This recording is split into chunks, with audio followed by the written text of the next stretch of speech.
아무도 이런 얘기 자세히 못 하잖아요. 저는 이 얘기들이 우리 사회에 공론화되기를 바랍니다. 이 책은 처음에 조국의 시간을 비판하기 위해서 처음부터 계획했던 건 아니고요. 이렇게 한 번도 경험해보지 못한 나라의 원래 기획 안에 검찰개혁 파트가 있었어요.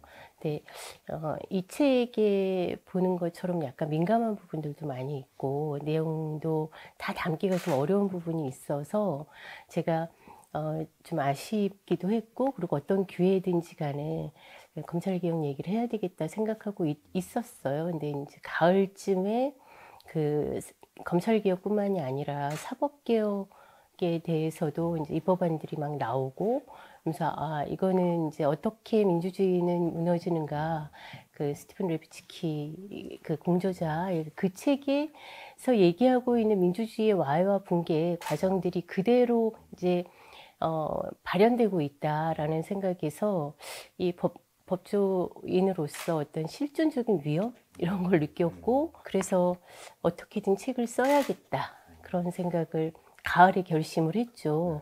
그래서 이제 좀 준비도 하고 그러던 중에 쓰는 게 좀 서문에도 좀 나왔지만 쓰는 게 이렇게 빠르게 진척이 되진 않았어요. 이제 부담도 많이 됐고, 그러던 중에 조국의 책이 시간이 나와서 빠르게 제가 좀 마무리를 했죠.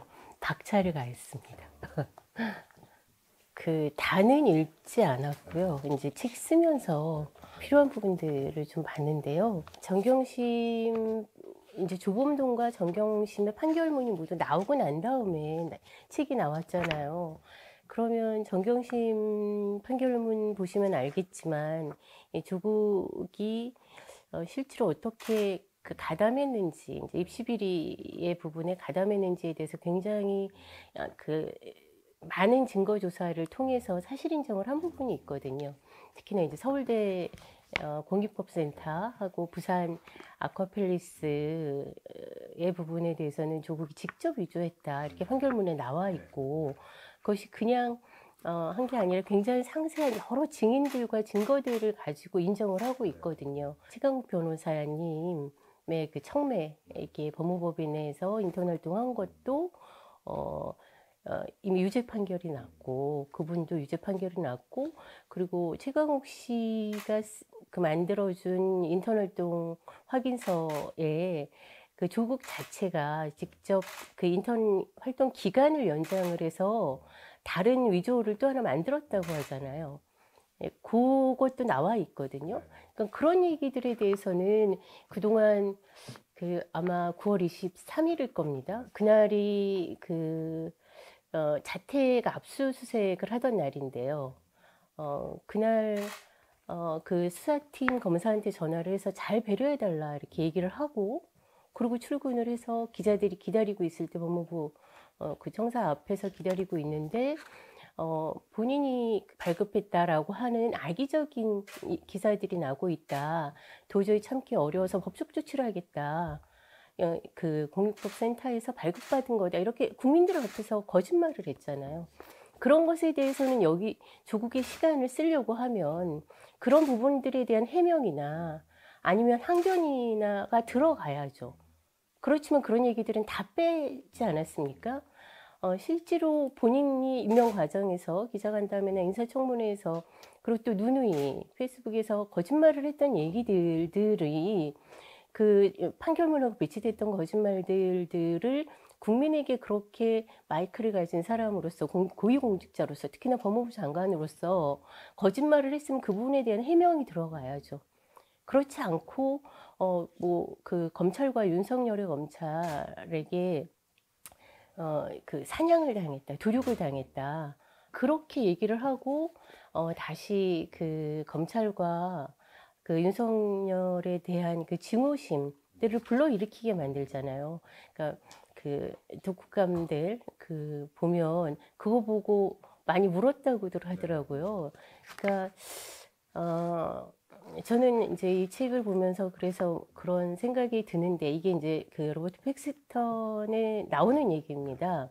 로버트 팩스턴은 파시즘을 진화하는 운동이라고 얘기를 해요. 그래서 5단계라고 얘기를 하는데 마지막에 그 급진화 단계의 경우에는 그렇게 그 굉장히 과격한 폭력성들을 보이면서 자기 파괴적인 그런 단계를 돌입을 한다고 얘기를 하거든요. 근데 그렇게 되는 이유가 실제로 그 기존 엘리트 집단이나 이제 국민들에게 본인들의 그 정권의 정당성을 인정받지 못하거나 정권을 유지하기 어렵다고 하는 어떤 공포심들 때문에 그렇게 과격하게 아주 급진적으로 이렇게 진행해 간다고 얘기를 하고 있는데, 그거 보면서 조국의 시간은 아마 그런 것이 아니었을까. 본인이 가지고 있던 그 사회적인 자산들을 전부 다 잃게 될 것, 그리고 또 정권이 바뀌게 되면 자기나 가족들에게 미칠 영향들, 이런 것들에 대한 그 공포심들 때문에 다시 한번 추종자들에게 검찰과 윤석열을 증오하게 만드는 그런 책을 쓴 게 아닐까, 저는 그런 생각이 좀 듭니다. 원래는 이거를 파시즘의 풍경이라고 쓰고 싶었어요. 근데 그 당시만 해도, 제가 처음에 책을 쓰겠다고 할 때만 해도 파시즘이라는 얘기들이 일반인에게 이렇게 익숙하지 않았고, 그렇게 쓰면 굉장히 그 거부감이 들 거로 생각을 해서 그 좀 순화된, 나름의 순화된 그런 그 과제였는데, 검찰개혁 2019년서부터 2020년까지의 전 과정은 그 검찰개혁의 과정은 파시즘의 진화 과정이다, 이렇게 생각을 하고 있고요. 이제 이 책에서도 인용한 그 에릭 라슨의 그 야습 정원이라고 하는 책이 있습니다. 그 책에서도 보면 그 현대민주주의, 그 선출된 권력의 독재화 과정이라든가 그 히틀러의 파시즘의 진화 과정들을 보면 사람들이 이게 독재인지를 잘 모른다는 거예요.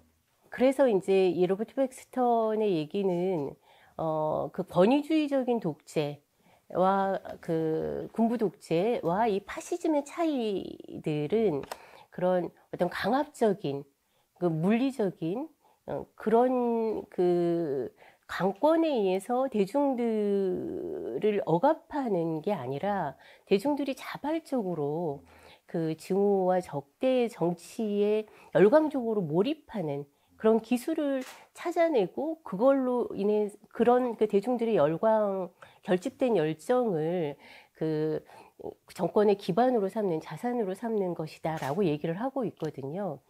그러니까 이 현대의 민주주의나 이 독재들은 그렇게 그 독재나 파시즘으로 이행하는 어떤 그 명백한 순간들이 없는 거예요. 어떤 그 뭐 군부 쿠데타라든가 의회의 해산이라든가 뭐 현정 질서의 중단이라든가, 그렇기 때문에 사람들은 굉장히 그 미묘하게 진행되고 있는 그 민주주의의 실질적인 와해, 껍데기만 남겨두고 합법의 외피를 쓴 그런 그 민주주의의 외피나 그 외형들은 그대로 남겨두고 실질들은 와해시키는 이런 과정들을 찾아내기가 어렵기 때문에 자기 본인들이 민주주의 사회에서 살고 있다, 이렇게 생각을 한다는 거예요. 그래서 제가 책을 쓰려고 했던 이유도 그 1919년과 2020년에 진행되는 것이 민주주의 와해 과정이다. 그런데 사람들이 굉장히 미묘하게 진행되고 있기 때문에 사람들이 이거를 이렇게 독재의 이행 과정 내지는 파시즘의 이행 과정이라는 걸 발견하기 굉장히 어려울 거다라고 생각을 했기 때문에 책을 반드시 쓰려고 생각을 했던 겁니다. 그리고 이제 우리나라에서도 그 2019년과 2020년에 보면 이제 어떻게 민주주의는 무너지는가에서 민주주의의 와해 몇 가지 징후들이 그대로 나타나요. 그러니까 행정명령을 남발한다든가, 그리고 굉장히 중요하게 얘기하는 거는 심판의 매수라고 얘기를 하거든요. 그러니까 이 책에서도 얘기했듯이 이광철 그 그때 선임행정관, 지금 비서관이 민정수석실에서 관장하고 있는 기관들을 기억자 기관이라고 얘기를 했어요. 그러니까 기억자 기관이라는 건 검찰, 국정원, 뭐 경찰, 감사원, 이런 것들이죠. 그러니까 이런 그 기관들은 심판 기관이잖아요. 그러니까 이 심판기관들의 사람들을 회유를 하거나, 그리고 아니면 회유가 불가능하면 축출하고 본인들의 친정부 인사들로 채우고, 이런 과정들이 검찰 감사원에서 아주 적나라하고 노골적으로 이루어졌잖아요. 2019년에 특히나 검찰 같은 경우에는 추미애 장관 들어서면서 정권 비리 수사를 했던 그 검사들은 전부 다 자천시키고, 그리고 이번도 마찬가지죠. 박범계 법무장관에서도 와서도 이제는 누구 눈치도 보지 않습니다. 이게 관행처럼 너무 당연하듯이 그렇게 진행되는 것들을 보고, 이거는 전 과정이 2019년부터 현재까지 독재, 그리고 이제 합법의 외피를 두른 파시즘의 진화의 과정들이다, 이렇게 생각을 하고, 그 중에서 굳이 딱 하나를 고른다고 한다면 공수처 법 통과하는 과정에서 처음에 이 공수처가 야당 의원들이 얘기를 하기는 독일의 게시타포가 될 것이다, 이렇게 얘기를 했잖아요. 저는 처음에 그런 말들이 처음부터 그런 얘기들이 나왔는데, 그때는 굉장히 이런 뭐 저런 식으로까지, 그러니까 너희들이 안 되는 거야, 그렇게 과정에서 비판을 하면, 이렇게 생각을 했었어요. 근데 이제 그 당시에 그렇게 친정부 인사들로 채워질 친위 사정기관이 될 것이다 라는 주장에 대해서 그렇지 않다라고 주장을 했던 게 야당의 비토권이거든요. 공수처장 후보를 선정하는 추천위원회에 야당 2명이 있기 때문에 이 2명이 반대를 하게 되면, 그러니까 7인인데 6인 이상의 찬성이어야 되니까, 반대를 하면 안 되기 때문에 중립적인 인사가 공수처장이 될 수밖에 없게 설계됐다, 이렇게 계속 얘기를 했거든요. 그러니까 공수처가 친위사정기관이 되지 않고 중립적인 기관이다라고 했던 유일한 근거가 야당 비토권이었어요. 이걸 없앴잖아요. 그 부분이 저는 가장 진화된 과정에서 쭉 진행된 과정의 어떤 클라이막스였다, 그렇게 생각을 합니다. 검찰을 정권의 입맛에 맞도록 장악하고 싶어하는 건 권력의 속성이죠. 근데 이렇게 본격적으로 검찰이 갖고 있는 기본 권능들을 강탈을 해내는, 그리고 그 강탈하는 과정이 대검 진상조사단이라고 하는 그런 민간인들에 의해서 진행되는 것, 그리고 검찰의 권력 자체를 공수처나 다른 기관들로 이양시키는 것, 이런 것들은 전혀 새로운 형태이죠. 이제 로버트 팩스턴이 얘기하고 있는 거는, 동영 조직은 파시즘의 권력 형태, 권력 행사 4단계의 굉장히 독특한 특징이라고 얘기를 하고 있거든요. 그러니까 다른 그런 권위주의 정권이나 독재 정권하고 파시즘 정권이 다른 차별을 갖는 것은 그렇게 기존 국가 조직들, 그거를 이제 표준 국가라고 얘기를 하는데, 이 표준 국가들은 굉장히 쌓인 노하우들이 있잖아요. 승진이라든가 임명 자체나 이런 과정들이 탄탄하게 되어 있고, 그리고 임기가 보장되어 있고, 정권의 부침에 영향을 받지 않도록, 되도록이면 영향을 받지 않을 수 있는 여러 가지 장치들을 하고 있고, 우리 헌법에서도 그런 직업공무원 제도의 보장이라고 해서 그런 제도를 마련하고 있습니다. 특히 검찰의 경우에 여러 가지 더 장치들이 좀 더 있지 않습니까? 그런데 공수처 같은 경우에는 임기가 3년인 수사처 검사들은 얼마든지 정권의 필요에 따라서, 유불리에 따라서 교체가 가능한 검사예요. 그러니까 신분이 굉장히 불안정하고, 그러니까 이런 조직들로 권력을 이관시켜내는 거, 이것이 이제 공수처 같은 조직, 뭐 게시타포라든가 SA라고 친위대, 나치 친위대들을 대표적인 동영 조직이라고 하는데, 표준 국가와 동형의 같은 형 유형의 조직들로 이 그 기존 조직의 국가 권능들을 이양해 가고 강탈해 간다라는 의미에서 이 그 팩스턴이 얘기하고 있는 동영 조직은 그 파시즘이 다른 권위주의 국가들하고도 굉장히 차별되는 특징이다 이렇게 얘기를 하고 있는데 우리의 그 검찰 개혁은 그런 형태로 이루어지고 있지 않습니까? 그리고 인제는 중수청까지 해서 그나마 남아 있었던 그 검찰의 6대 그 범죄에 대한 수사권까지도 완전히 박탈을 하고 검수완박. 그리고 기존에 그러면 남아 있는 게 이제 공수처 검찰에는 공소 기능인데 기소하고 공소 유지하는 그런 권한인데 이것 자체도 검찰을 폐지하고 공소청이라는 거를 별도로 만들어서 다시 그 새로운 사람으로 채우겠다는 거 아닙니까? 이거는 정말로 아마추어들로 채워주는 조직에 다시 다 가서 가져가겠다는 거지 않습니까? 대단히 틀린 거죠. 이전하고는 전혀 볼 수 없는, 한 번도 경험해 보지 못한 그런 지금 국가조직의 와해들이 이루어지고 있는 겁니다. 헌법기관의 와해.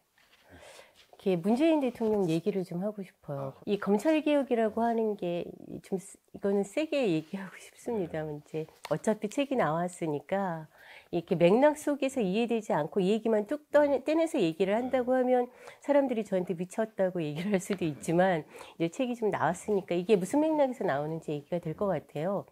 제가 이 1919년하고 1920년은 1933년에 독일 나치 정권, 독일의 베를린에 살아 움직이는 미니어처다 이렇게 책에 표현을 해놨어요. 독일 나치즘이 그 탄생하고 뿌리를 내리고 권력을 장악하고 권력을 행사하고 하는 요 단계 4단계까지를 거의 문재인 정권이 지금 그 거의 흡사하게 진화해 가고 있거든요.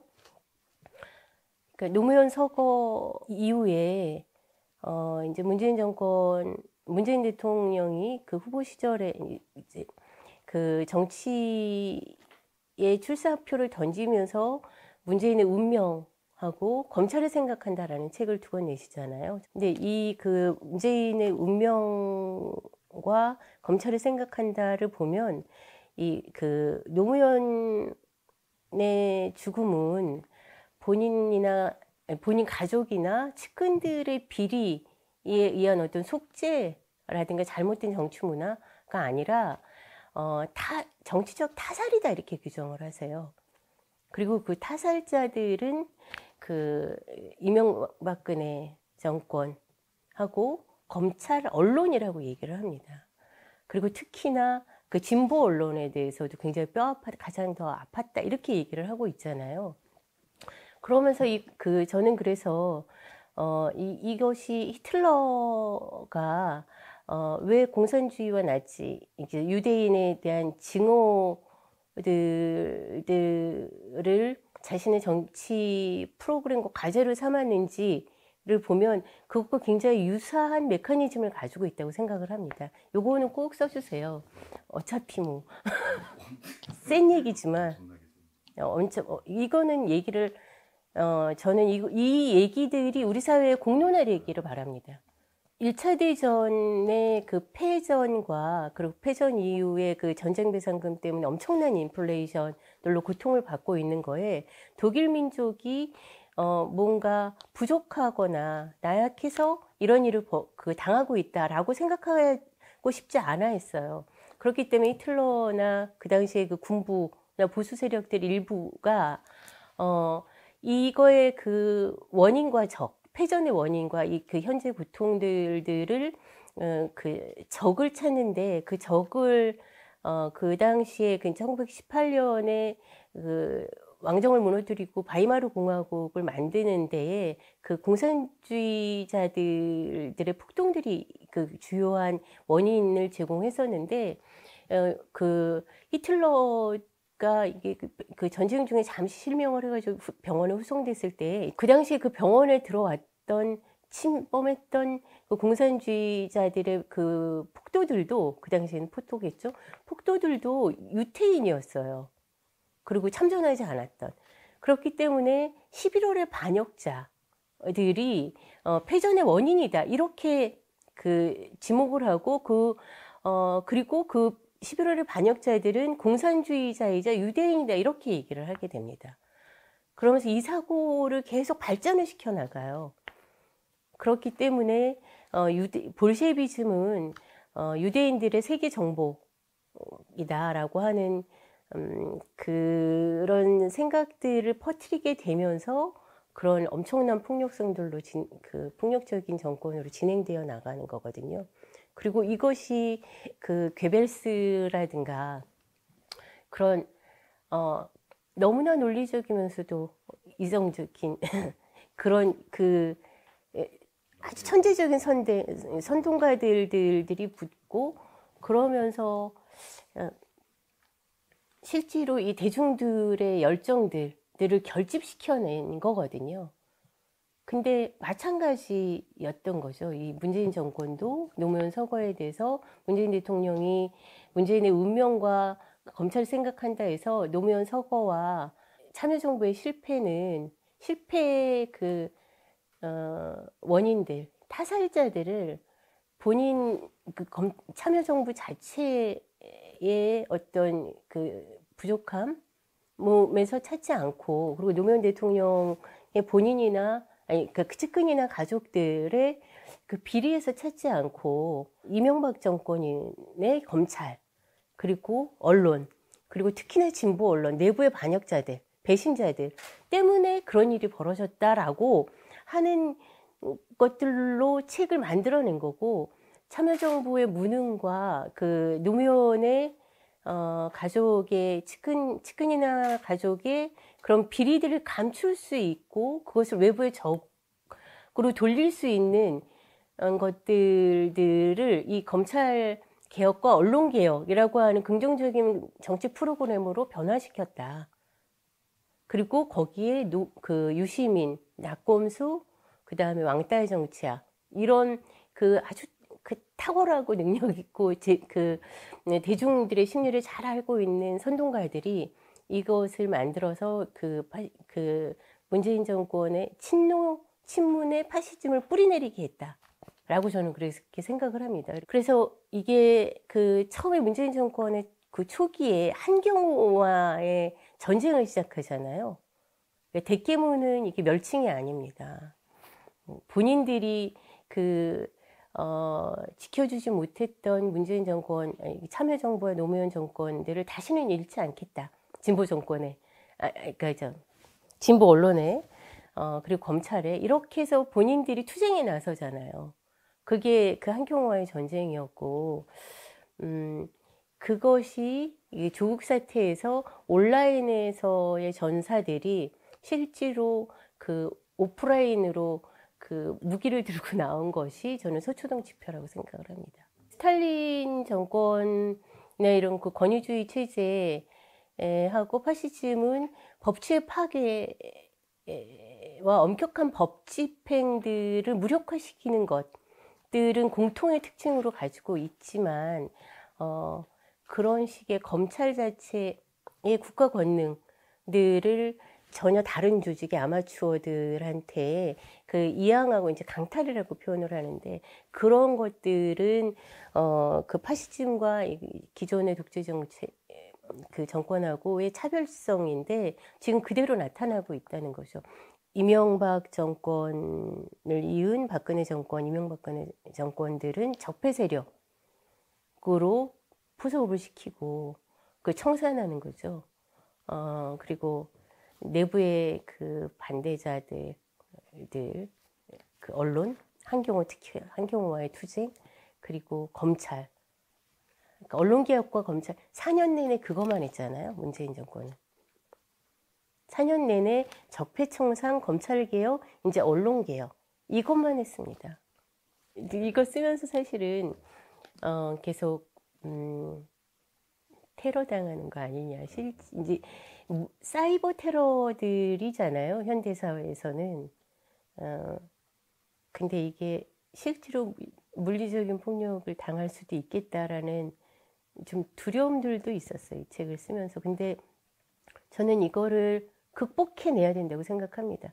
그리고 이런 그 대중의 그 열정을 결집을 하는 파시즘 형태는 지금 이 친문 세력이 아니라 다른 세력도 마찬가지로 재현될 수 있다고 생각을 해요.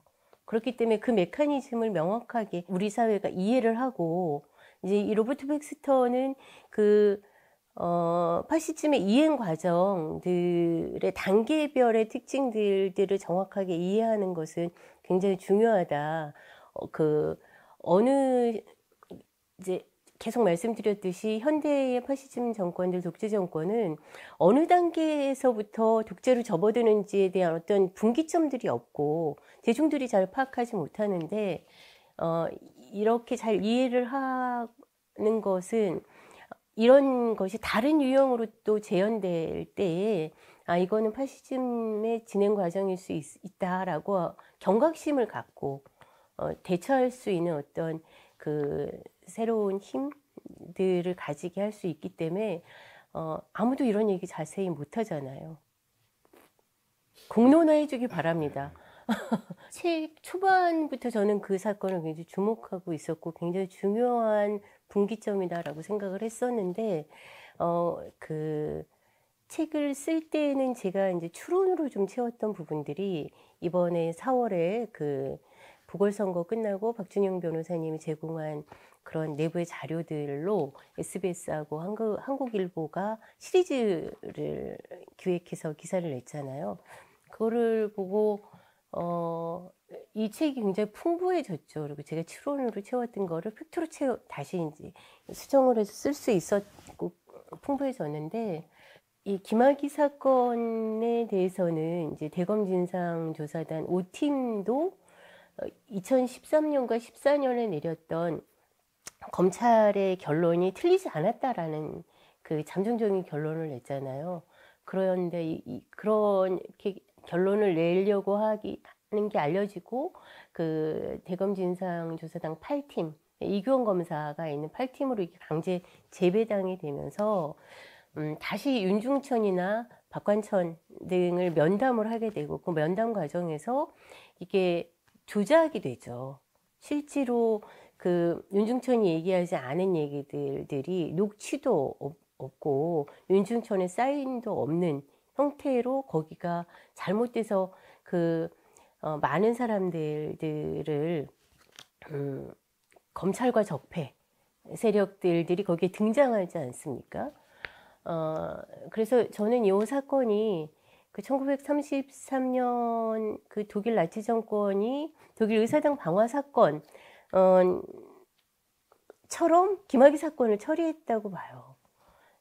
독일 의사당 방화 사건이라고 하는 건 그 당시에 이제 1933년 1월에 히틀러가 총리가 되고, 그리고 의회를 거치지 않고도 행정부 히틀러가 마음대로 그 행정명령들을 만들어서 통치할 수 있도록 하는 수권법을 공공연하게 얘기를 하고 있었는데, 이 수권법을 통과시키기 위한 하늘의 신호다. 의사당에 불이 났을 때 그렇게 히틀러가 얘기를 해요. 이건 공산주의자들이다. 공산주의자가 했다고 나는 믿는다.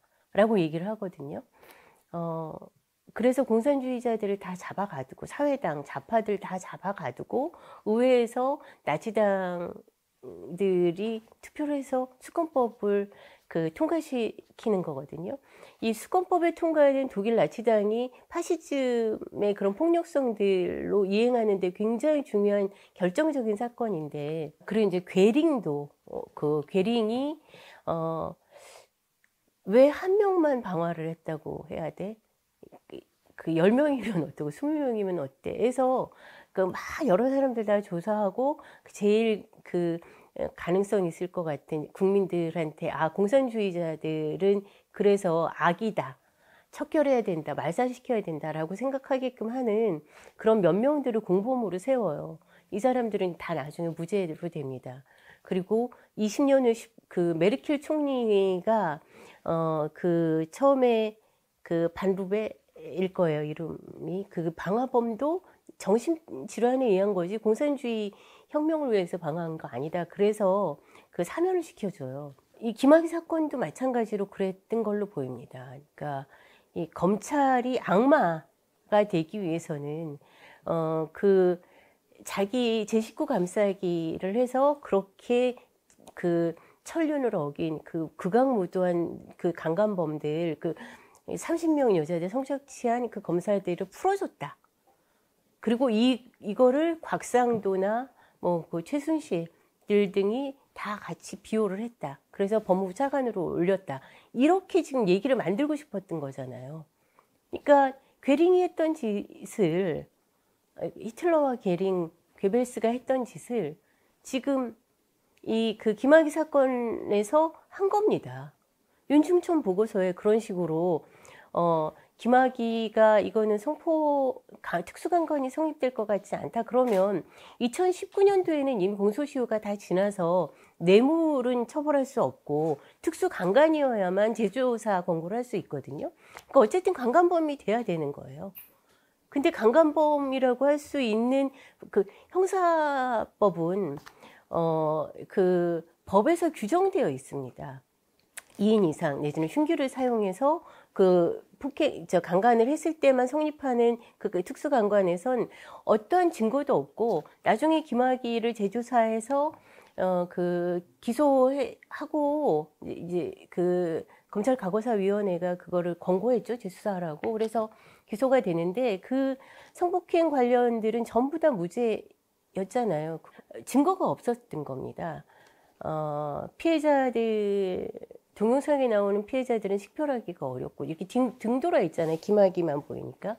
그리고 나중에 동영상에 나타나지 않고 내가 피해자다라고 얘기를 하고 있는 건 윤중천과 그 금전관계로 굉장히 금전과 애정관계로 굉장히 얽혀 있었던 복잡한 관계였고, 사실은 금전을 얻어내기 위해서 김학의가 지금 묶었던 거고, 실체가 그거였던 거죠. 그리고 윤중천의 뇌물이 아니라 다른 그 최모 씨라고 하는 사람이 한테 받은 뇌물로 1심에는 전부 무죄였지만 2심에서는 그 부분이 유죄가 되는데, 지금 대법에서는 이 최모 씨가 증언을 한 것도 검찰이 회유하고 압박했기 때문에 증언이 오염됐다 이래서 파기환송시킨 거잖아요. 법치주의는 그 헌법에 있는 우리 국민들의 기본권, 인신의 자유, 와 그 기본권들을 보장하기 위한 권력의 그 행사의 한계를 지어주고 있는 겁니다.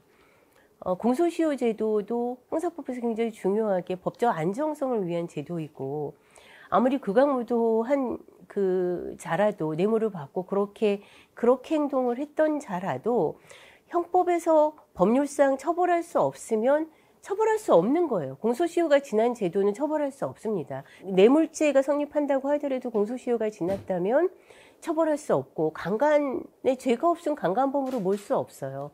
근데 그렇게 한 거잖아요. 그렇게 하고, 그리고 출입국 기록들을 계속 177번이나 계속 조회를 하면서 나가면 붙잡아서 어쨌든 포토라인에 세우고 이러려고 했던 거 아닙니까? 살인범도, 극악무도한 살인범도 법의 보호를 받아요. 법치주의 한계를 넘어서 그 사람의 인격을 말살할 수는 없습니다. 김학의한테 그랬으면 일반인한테도 그렇게 할 수 있어요. 누구든, 이 정권에 맞서는 누구든 그렇게 당할 수 있습니다. 일단은 그 사모펀드와 입시비리에 대해서, 입시비리는 이제 남들이 워낙에 잘 보니까, 근데 사모펀드는 제대로 보는 사람이 없기 때문에 그리고 저한테는 굉장히 관심 있었던 분야였고, 그런 그 사모펀드나 이런 금융자본이 기업 사냥꾼들이 기업을 사냥을 해서 망가뜨릴 수 있는 제도적 장치로 활용될 수 있다고 했던 그런 의심들을 실제로 볼 수 있는 케이스 스터디였기 때문에 조국 펀드가 열심히 들여다봤고, 그 과정에서 조국 그 후보가 너무나 많은 거짓말을 하고 있다는 거는, 그 판단은 저한테 굉장히 확고했어요. 확고했는데, 그래도 제가 직접 수사를 하는 사람이 아니고 사실 여부는 수사나 재판을 통해서 밝혀져야 되기 때문에 그런 마음들을 어쨌든 좀 뒤로 미루고, 이거는 검찰이 수사를 해서 죄가 있으면 있고 없으면 없는 대로 밝혀야 된다. 그렇기 때문에 수사는 방해하지 말아야 되는 거잖아요. 수사를 방해하는 것 때문에 제가 어떻게든 그건 아니다. 수사를 방해했기 때문에 말을 한 겁니다. 그 수사를 방해하는 것들이 저한테는 굉장히 결정적이었죠. 죄가 있든 없든 그 검찰의 수사를 통해서 밝혀지는 그 과정은 공직자라고 하면, 법무부 장관이 되겠다고 하면 그 한 번도 유례 없는 이런 의혹들이 많이 제기되고 있고 온 나라가 발칵 뒤집혔으면 그 수사 과정에 대해서는 보장을 해줘야 되는 거죠. 건드리지 말아야 되는 겁니다. 근데 그걸 건드렸잖아요. 처음에 최성해 총장한테도 그 증인, 잘못된 증언을 하게 했던 거고, 그거는 증인을 오염시키고 압박한 거지 않습니까?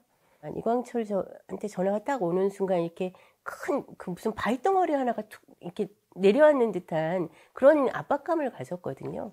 최성해 총장도 법무부 장관이 그러면 안 그렇겠습니까? 그리고 얼마나 많은 전화를 받았어요. 그렇게 수사를 압박하고 증인들을 회유하려고 하고 입을 닫게 하고 이런 행동은 하지 말아야죠. 그거는 진짜 해서는 안 되는 일이잖아요. 조국이 거짓말을 했거나 입시비리를 했거나 입시비리에 그렇게 했거나 그것 때문이 아니라 제가 저를 견딜 수 없게 했던 거는 수사를 건드리는 것이었습니다. 처음에. 그리고 한겨레 20일에서는 공포를 좀 느꼈고요. 21 오보에서는 이렇게까지 하는구나. 일국의 검찰총장한테 이런 식의 음해와 날조의 보도를 낼 수 있는 집단이라면 나 같은 아무런 힘없는 하찮은 인간이 필요가 없어서 안 하고 있었던 거지, 필요하다면 누구한테도 그렇게 할 수 있다. 이 정권은. 그런 공포심을 느꼈죠. 그래서 정말 무서웠습니다. 그러니까 우리 조국서 팀이 2월부터 이렇게 모였었는데요. 제가 간간히 굉장히 다른 데서도 무섭고 외로웠습니다라고 얘기를 한 거는 그때는 이렇게 자세히 얘기를 못했어요. 그때는 정말 내가 그때 되게 무서웠다라고 얘기를 하는 거는 자세하게 이렇게 좀 많은 얘기들이 필요한 거라서 얘기를 못했는데 정말로 그때는 외롭고 무서웠어요. 댓글 무슨 말 한마디만 하면 댓글들이 막 왔고 그랬습니다.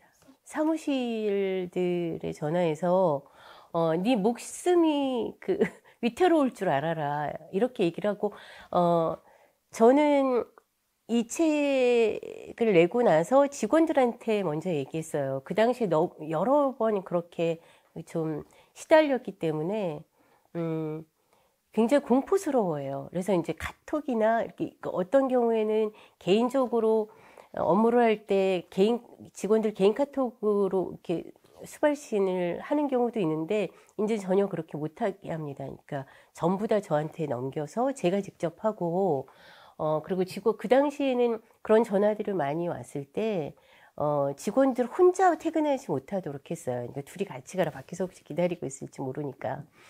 그렇게 했고, 이번에도 퇴근할 때 책이 올 꼭 나오면 혹시 또 그런 일들이 생길지 모른다, 내가 굉장히 미안하다, 그런데 절대 친절하게 응대하지 말아라, 딱 분위기 보고 그런 협박성 전화들을 할 기미가 보이면 녹음을 해라, 그리고 끊어라, 아니면 나한테 돌려라, 이렇게 계속 지금 몇 번 당부를 했습니다. 그게 가장 걱정이에요.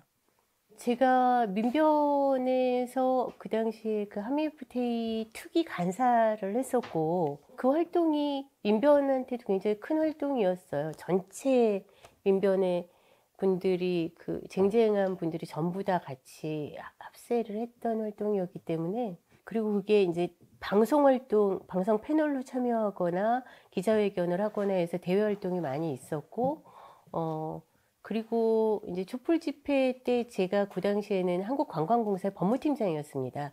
청계천에 있어요. 퇴근하고 나면 와서 민변에 합류해가지고 민변에 인권감시단 조끼 입고 거기 맨 앞에 있었어요. 전경들 그 대치선에.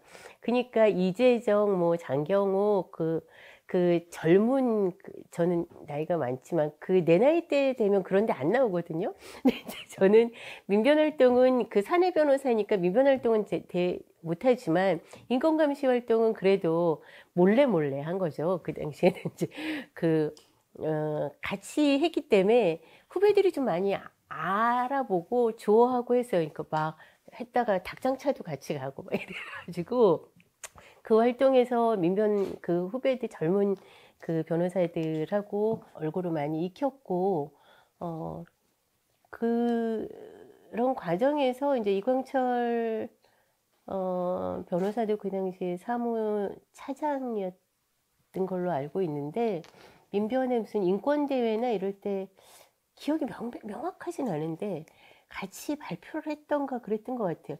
이게 정욱씨 그 평화네트워크인가 그분이 있었던 건 기억하는데 옆에도 있었나 하여튼 그래서 민변 활동을 통해서 민변으로 괜히 동지의식들이 좀 있었고 그리고 조국이나 이광철도 전부 다 페이스북을 한 10년 하다 보니까 다 속사정을 굉장히 친한 사람 같잖아요. 가족보다도 더 많이 대화하는 사람이잖아요. 무슨 생각을 하는지도 알겠고 몰랐던 거죠, 사실은. 그렇게 친해진 거였고 그리고 저희 사무실에도 한번 왔었고 뭐 이런 정도의 인연이죠. 이광철 변호사를 이광철 민정수석과 같은 사람이라고 생각하는 주변의 사람들은 많이 없을 것 같아요. 너무나 다른 사람인데 충직하고 굉장히 좋은 친구였어요. 굉장히 바른 사람이고 사람에 대한 신심이나 이런 게 깊다는 느낌을 받은 사람, 경솔하지 않거든요. 근데 그런 충성심들이 어떻게 자기가 검찰개혁이라고 하는 어떤 교리죠, 교리. 반유대주의처럼 검찰개혁주의자로 돼서 권력으로 그 주의를 실현시키려고 할 때 사람이 어떻게 변할 수 있는지를 봤죠. 이광철과 추미애는 히틀러 정권의 괴린 같다고 생각해요. 옳다고 생각하는 것들 속에 그거를 목적을 위해서는 수단과 방법을 가리지 않는 권력을 이용해서 라고 하는 것이 얼마나 위험한 일인지를 너무나 잘 보여줬죠. 로버트 팩스턴도 그렇게 얘기를 해요. 그러니까 히틀러나 뭐 게벨스, 게링, 뭐 힘러 이런 사람들이 정신병리학적인 문제를 앓고 있었다고 접근하고자 하는 그런 많은 흐름들은 제대로 보고 있지 않다는 거예요. 그럴 만한 사유와 메커니즘과 이성적인 판단을 통해서 계속 선택해서 그렇게 갔다는 거예요. 이성적이고 정무적인 판단을 통해서 개별 과정에서 그런 선택을 해서 그렇게 끝까지 갔다는 거죠. 이번에 출마하실 때 독재와 전제다라고 얘기를 하셨는데 저는 그 얘기가 파시즘 얘기를 쓰진 않았지만 그리고 뭐 이 내용을 아실지는 모르겠지만 그것들 그래서 이 검찰을 와해시켜 나가는 데에 그나마 버티신 거잖아요. 검사들이 무슨 강골인 것 같지만 그 모범생들로 별로 그 큰 삶에 이렇게 굴곡 없이 살아온 사람들이 많아요. 그러니까 선비 스타의 일이거든요. 그러니까 자기한테 오는 그런 수모나 비난들을 잘 버텨내지 못하는 에이 더러운데 내 땅을 여기서 뭐 버티고 있나? 내가 싫다면 나가지 뭐. 이렇게 하는 이게 나쁜 소리 못 듣는 그런 스타일들이 많습니다. 근데 이렇게 버틴 이유가 뭐냐? 그거 버텼잖아요. 수사를 해내고 조국 범인이 굉장히 많았다고 하지 않습니까? 인간적으로도 그리고 또 검사의 직분상으로도 이 정권과의 관계에서도 그 수사는 굉장히 그 범인이 많을 수밖에 없는 수사였지만 원칙을 지켰잖아요. 법 앞에 평등하다. 법의 적용은 누구에게나 평등해야 된다라고 하는 원칙만을 지키면서 이거를 버텨내온 거잖아요. 울산시 선거 개입 사건도 그렇고 모든 과정에서 내가 검찰총장으로 해야 될 국민이 부여한 거는 그 법 앞에 평등, 법치주의를 지키는 거다라고 하는 것들로 온갖 중상모략들을 버티고 왔던 겁니다. 그 시대 정신, 법치를 무너뜨리려고 했던 그 저항, 공정과 상식이라고 하는 것들에 국민의 열망이 이분의 행위를 통해서 이분한테 결집되어 있는 거예요. 이거는 단순하게 검찰총장이 정치를 하게 되면 검찰의 중립성을 해한다라고 단순하게 볼 수 있는 문제가 아닌 거죠. 가장 그 정권의 압력과 탄압이 집중되어 있던 곳에서 버텨낸 사람들을 국민이 불러내서 이 정권에 맞서게 만들었다. 이렇게 봐야 되는 거죠. 그렇기 때문에 저는 문석열 총장이 검찰총장, 아니, 대선 후보가 되시거나 그 이후에 이제 앞으로 본인이 여러 가지 국가 정책에 대해서 정책이나 의견들을 내실 텐데, 그런 그 검찰의 중립성 방안들에 대해서는 굉장히 본인이 겪은 바가 있기 때문에 제대로 된 그 검찰의 중립성 보장 방안들을 정책으로 그 정리해서 다듬어서 내놓으시지 않을까. 꼭 그래야 하고, 그리고 본인이 검찰총장이기 때문에 그 휘하에 같이 있었던 검사들을 좌지우지하지 않을 수 있게끔 하는, 특히나 더 검사의 인사에 대한 그 무관여 내지는 중립성의 보장, 이것들의 방안은 꼭 밝히셔야 된다고 생각합니다. 일단 망해야죠. 그럼 망했어요. 몰락했어요. 근데 몰락한 줄 모르잖아요. 본인들은 국민의 심판, 냉정하고 가혹한 심판을 통해서 당신들은 역사적 소명을 다했고 이제는 이 나라의 장애물이다. 그리고 법치를 와해시키는 주범이다 라고 하는 평가를 철저하게 받아야 된다고 생각해요. 그게 먼저죠. 제거는 누가 어떻게 할지 저도 지금 모르겠습니다. 안 보여요. 그나마 윤석열 총장이 후보가 되신다면, 근데 뭐 아직까지는 뭐 밝혀내신 게 뭐 드러나서 구체적인 방안을 제시해주고 있지는 않으시니까 지켜봐야죠. 저는 지켜보고 있습니다.